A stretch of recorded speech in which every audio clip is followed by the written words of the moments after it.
हाँ जी बेटा, आप करते पे सी physiological factor determine strength.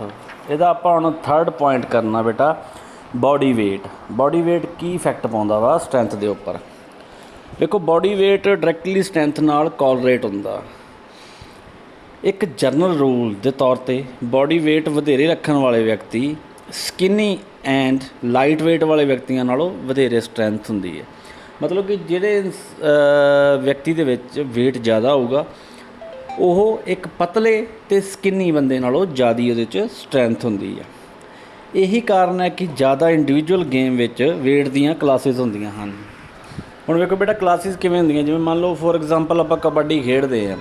Kabaddi दे विच की हुंदा वा बेटा, कैटेगरी बनाईयां हुंदियां वा 61 किलो 65 किलो 70 किलो 75 किलो इस तरह की कैटेगरी बनी हुंदी। इस तरह क्लासिस बनियां हुंदियां वा।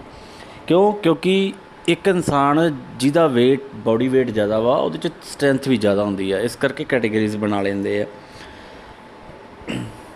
हैवी वेट वाला बॉक्सर लाइट वेट वाले बॉक्सर नालों बहुत ज़्यादा उहदी स्ट्रेंथ हुंदी है अते पंचिंग पावर भी उन्नी ही ज़्यादा उहदे विच होगी। अगे आ गया जी फोर्थ, लिंब लेंथ। एक होर स्ट्रेंथ फैक्टर है जो नैचुरली डिटरमाइंड किया जाता है, लिंब लेंथ। शॉर्ट लिंब वाले व्यक्ति मैकेनिकली एडवांटेज के कारण वेट लिफ्ट ज़्यादा कर सकते हैं। मतलब कि उन्होंने वेट लिफ्ट ज़्यादा कर सकते हैं। फिफ्थ पॉइंट आ गया पॉइंट ऑफ टेंडन इंसर्टेशन। हुण इहदे विच की है बेटा, जिहड़ा अपने पॉइंट आ टेंडन का, जिहड़ी बाजू के उपर लग्या टेंडन हुंदा वा कूहनी ते अपनी रिस्ट तक जांदा एक टेंडन हुंदा वा। मसल की स्ट्रेंथ भी टेंडन इंसरशन के पॉइंट द्वारा अफैक्टड हुंदी है। फॉर एग्जाम्पल मान लो कि आप दो व्यक्ति लेने हैं ए ते बी, दोवां दे आर्म ते मसल लेंथ सेम हुंदी है बिल्कुल। हालांकि ए दा बाइसेप टेंडन दे बी की तरह उसकी एल्बो तो स्टार्ट हो गए पर उहदे रिस्ट पॉइंट तक जाता वा, सॉरी रिस्ट नहीं फोर आर्म तक जाता वा। इस तरह ए बी दे नालों ज़्यादा वेट चक सकता वा। जो बाइसेप कर्ल्स लाने ना, बाइसेप की एक्सरसाइज ला रहे हैं बाइसेप कर्ल्स, फिर वो उस तरह ज़्यादा वेट चक सकता वा। उस तो बाद नंबर 6 आ गया जी neural efficiency. Neuro system strength विच भी रोल प्ले करती है। ब्रेन एंड नर्वस सिस्टम दे विच वधेरे मोटर यूनिट्स नूं जनरेट करन दी फोर्स हुंदी है। जदों उन्हां नूं वड्डी मात्रा विच फोर्स पैदा करन दी जरूरत हुंदी है, स्ट्रेंथ की ट्रेनिंग द्वारा बॉडी वधेरे मोटर यूनिट की मतलब कि भर्ती करना सीखता है अते वधाउंदा है। यह वो वे है जिस नाल रसिस्टेंस ट्रेनिंग द्वारा कोई वधेरे स्ट्रेंथ प्राप्त कर सकता है, मतलब ज़्यादा स्ट्रेंथ प्राप्त कर सकता है एक्सरसाइज वगैरह करके ट्रेनिंग दे नाल। ये एक रस्ता है वा। उस तो बाद point number 7 intensity of nerve impulse.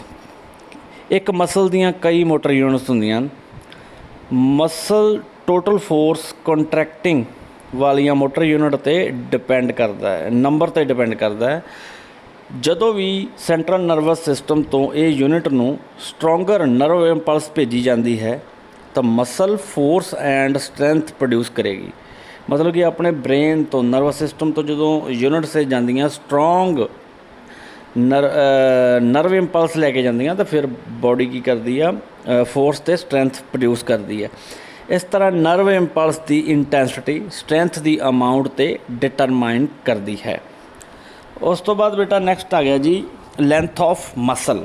हुण मसल की लेंथ जिहदी वड्डी छोटी आ उहदे विच भी फर्क पैंदा स्ट्रेंथ का। मसल स्ट्रेंथ वेरीएशन भी स्ट्रेंथ नूं अफैक्ट कर सकती है। कुछ लोगों दीयां लॉन्ग मसल्स होंदियां हन जदों कि कुछ दियां मसल्स शॉर्ट होंदियां हन। लॉन्ग मसल वाले व्यक्ति की तुलना में शॉर्ट मसल वाले व्यक्ति नालों साइज एंड स्ट्रेंथ की डिवेलपमेंट की संभावना ज़्यादा होती है। नैक्सट फैक्टर आ गया जी एज। एज एक होर फैक्टर है जो मसल की स्ट्रेंथ नूं अफैक्ट करता है। मसल की स्ट्रेंथ एज के नाल घट जाती है। आम तौर पर मसल के क्रॉस सैक्शनल एरिया विच कमी अते मसल फाइबर के अंदर कॉन्ट्रैक्टाइल ਵਾਲੇ ਟਿਸ਼ੂ ਦੀ ਅਮਾਊਂਟ ਵਿੱਚ ਡਿਕਲਾਈਨ ਦੇ ਕਾਰਨ ਇਹ ਹੁੰਦਾ ਹੈ। ਹਾਲਾਂਕਿ ਰੈਗੂਲਰ ਸਟਰੈਂਥ ਦੀ ਟ੍ਰੇਨਿੰਗ ਏਜਿੰਗ ਦੇ ਨਾਲ ਮਸਲ ਦੀ ਸਟਰੈਂਥ ਨੂੰ ਘਾਟੇ ਨੂੰ ਵੀ ਰਿਡਿਊਸ ਕਰਦੀ ਹੈ। ਇਸ ਤਰ੍ਹਾਂ ਮਸਲ ਦੇ ਸਾਈਜ਼ ਨੂੰ ਇਨਕਰੀਜ਼ ਕਰਦੇ ਹਨ ਅਤੇ ਟ੍ਰੇਨਿੰਗ ਦੁਆਰਾ ਸਟਰੈਂਥ ਨੂੰ ਵੀ ਇਨਕਰੀਜ਼ ਕੀਤਾ ਜਾ ਸਕਦਾ ਵਾ ਵੱਡੇ ਲੋਕਾਂ ਦੁਆਰਾ, ਜਿਹੜੇ ਏਜਡ ਲੋਕ ਆ। ਹੁਣ ਬੇਟਾ ਵੇਖੋ, ਜਿਵੇਂ ਜਿਵੇਂ ਏਜ ਵੱਧਦੀ ਜਾਂਦੀ ਆ ਉਵੇਂ ਉਵੇਂ ਤੁਹਾਡੀ ਜਿਹੜੀ ਆ ਸਟਰੈਂਥ ਆ ਉਹ ਘਟਦੀ ਜਾਂਦੀ, ਪਰ ਤੁਹਾਡੀ ਸਟਰੈਂਥ ਇੱਕ ਤਰੀਕੇ ਨਾਲ ਵਧੀ ਰਹਿ ਸਕਦੀ ਹੈ ਜੇ ਤੁਸੀਂ ਪ੍ਰੋਪਰ ਐਕਸਰਸਾਈਜ਼ ਕਰਦੇ ਹੋ, ਯੋਗਾ ਵਗੈਰਾ ਕਰਦੇ ਹੋ, ਜਾਂ ਕੋਈ ਤਰ੍ਹਾਂ ਦੀ ਵੀ ਐਕਟੀਵਿਟੀ ਤੁਸੀਂ ਕਰਦੇ ਹੋ ਉਹਦੇ ਨਾਲ। ਅੱਗੇ ਆ ਗਿਆ ਜੀ ਜੈਂਡਰ। ਹੁਣ ਜੈਂਡਰ ਦਾ ਵੀ ਡਿਫਰੈਂਸ ਹੁੰਦਾ ਵਾ। ਹੁਣ ਫੀਮੇਲ ਮੇਲ ਦੇ ਵਿੱਚ ਵੀ ਫਰਕ ਹੁੰਦਾ ਵਾ, ਹੈ ਨਾ, ਸਟਰੈਂਥ ਦੇ ਵਿੱਚ।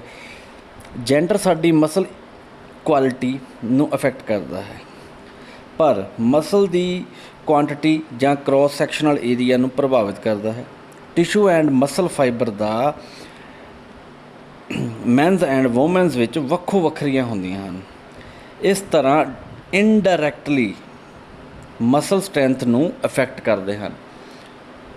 ਹੁਣ ਆ ਗਿਆ ਜੀ ਬੇਟਾ ਥਰਡ ਪੁਆਇੰਟ ਆ ਗਿਆ ਜੀ, physiological factor determined speed.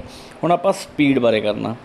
Speed ਇੱਕ ਵਿਅਕਤੀ ਘੱਟੋ ਘੱਟ ਪੋਸੀਬਲ ਟਾਈਮ ਵਿੱਚ ਮੂਵਮੈਂਟ ਕਰਨ ਦੀ ਐਬਿਲਿਟੀ ਨੂੰ ਕਿਹਾ ਜਾਂਦਾ।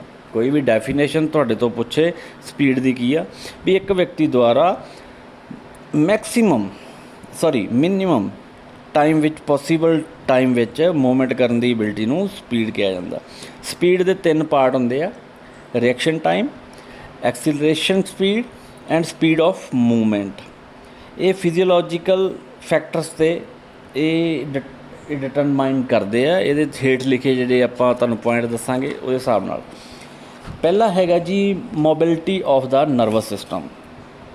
Nervous system brain and muscle ਦੇ ਵਿਚਕਾਰ ਇੱਕ ਇੰਪੋਰਟੈਂਟ ਲਿੰਕ ਹੈ। ਦਿਮਾਗ ਬ੍ਰੇਨ ਦੇ ਦੁਆਰਾ ਸਿਗਨਲਸ ਨੂੰ ਸਪਾਈਨਲ ਕੋਡ ਅਤੇ ਬੈਕ ਦੁਆਰਾ ਮਸਲ ਨੂੰ ਭੇਜਿਆ ਜਾਂਦਾ। ਹੁਣ ਵੇਖੋ ਬੇਟਾ, ਜਿਹੜੇ ਨਰਵਸ ਸਿਸਟਮ ਆਪਣਾ ਬ੍ਰੇਨ ਆ ਉਹ ਮੈਸੇਜ ਭੇਜਦਾ ਆਪਣੀ ਬੋਡੀ ਨੂੰ। ਜੇ ਆਪਾਂ ਸੋਚਦੇ ਹਾਂ ਵੀ ਮੇਰਾ ਪੈਰ ਹਿੱਲੇ, ਉਂਗਲਾਂ ਹਿੱਲਣ ਹੱਥ ਦੀਆਂ, ਉਹ ਕੀ ਹੁੰਦਾ ਵਾ, ਦਿਮਾਗ ਮੈਸੇਜ ਦਿੰਦਾ ਆਪਣੀ ਸਪਾਈਨਲ ਕੋਡ ਦੇ ਥਰੂ ਵਿੱਚ ਦੀ ਨਰਵਸ ਆਉਂਦੀਆਂ ਨੇ, ਉਹਦੇ ਵਿੱਚ ਦੀ ਮੈਸੇਜ ਆਉਂਦਾ ਹੈ ਤੋਂ ਆਪਣੀ ਬੋਡੀ ਤੱਕ ਪਹੁੰਚਦਾ ਹੈ। ਠੀਕ ਹੈ ਬੇਟਾ। ਸਪ੍ਰਿੰਟਿੰਗ ਦੇ ਦੌਰਾਨ, ਮਤਲਬ ਕਿ ਜਿਹੜੀਆਂ ਸ਼ਾਰਟ ਡਿਸਟੈਂਸ ਰੇਸ ਹੁੰਦੀਆਂ, ਜਿਵੇਂ 100 ਮੀਟਰ 200 ਮੀਟਰ ਭੱਜਣਾ, ਉਹਦੇ ਦੌਰਾਨ ਸਾਡੀ ਮਸਲ ਵੱਧ ਤੋਂ ਵੱਧ ਕੰਟਰੈਕਟ ਕਰਦੀ ਹੈ ਅਤੇ ਰਿਲੈਕਸ ਕਰਦੀ ਹੈ। ਜੇ ਸੰਬੰਧਿਤ ਮੋਟਰ ਸੈਂਟਰ ਦੇ ਐਕਸਾਈਟੇਸ਼ਨ ਅਤੇ ਇਨਹੈਬਿਟੇਸ਼ਨ ਦੁਆਰਾ ਪੋਸੀਬਲ ਕੀਤੀ ਗਈ ਹੈ, ਇਸ ਨੂੰ ਨਰਵਸ ਸਿਸਟਮ ਦੀ ਮੋਬਿਲਿਟੀ ਕਿਹਾ ਜਾਂਦਾ ਹੈ। ਬੋਡੀ ਐਕਸਰਸਾਈਜ਼ਿੰਗ ਕਰਨ ਨਾਲ ਤੁਹਾਡੇ ਅੰਦਰ ਫਾਇਰ ਅਪ ਹੋਵੇਗੀ। ਸਰਕੂਲੇਸ਼ਨ ਮਸਲ ਦੀ ਮੋਬਿਲਿਟੀ ਨੂੰ ਵਧਾਉਣ ਅਤੇ ਨਰਵਸ ਸਿਸਟਮ ਦੀ ਮੋਬਿਲਿਟੀ ਨੂੰ ਇੰਪਰੂਵ ਕਰਨ ਦੇ ਲਈ।